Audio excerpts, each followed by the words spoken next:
and has been over the past year. With respect to any additional action in Venezuela, I'm definitely not going to get ahead of the president or the United States military. Mary.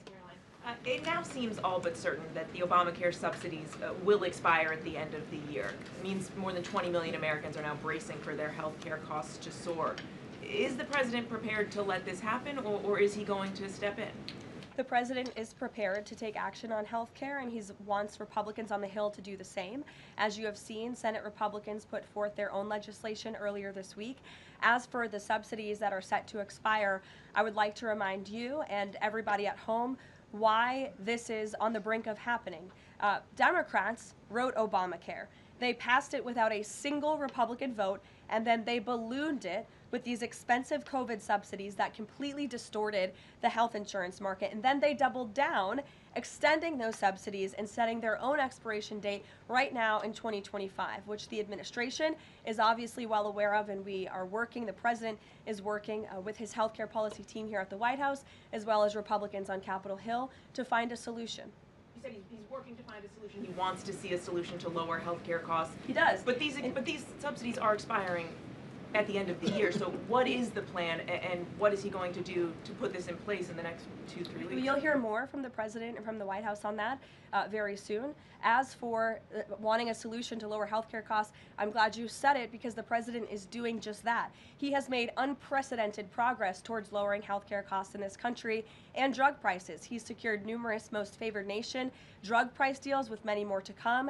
As you know, the One Big Beautiful Bill, the working family tax cut, significantly expanded access to health savings accounts for those on Obamacare. Again, a Democrat written program and approved program, which has led to higher healthcare costs in this country. So it goes back to the issue of affordability. Democrats are now pretending they want a solution to this issue, but they created the problem. The president and Republicans are currently coming up with creative solutions and ideas to lower healthcare costs for the American people, and you'll continue to hear more from them on that. Before these subsidies expire? I just said you're going to continue to hear more from the president and Republicans on this issue, I'm sure.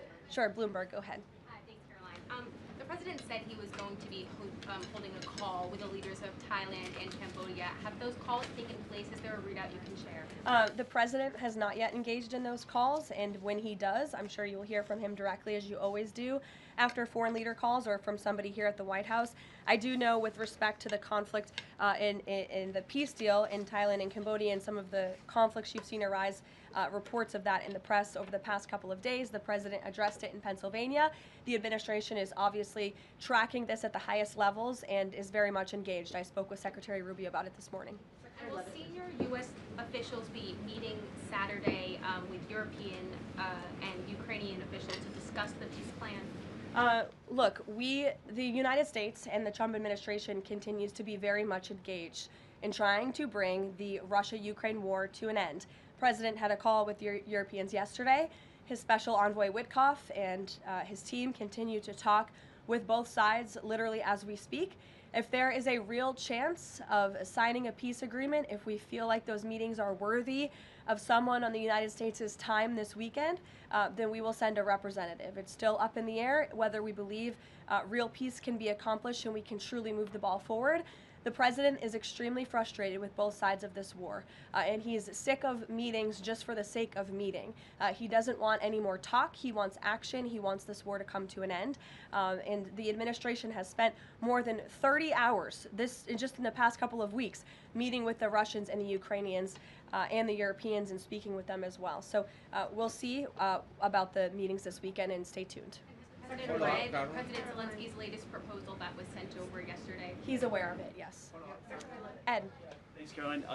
The Fed chairman, the president says that he's interviewing candidates. So I just want to be clear. So the pick has not been locked in.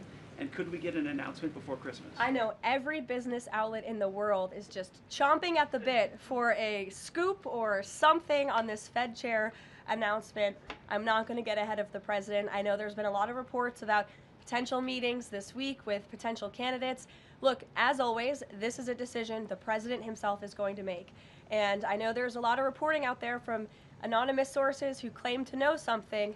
I would wait and see what the president himself does and announces, and I certainly won't be the one to get ahead of him on that. On the economy, can I ask you about affordability? Michael, go ahead. Caroline, on the next Fed chair, does the president have an expectation that his pick will lower interest rates next year to his liking? I think the president has been quite clear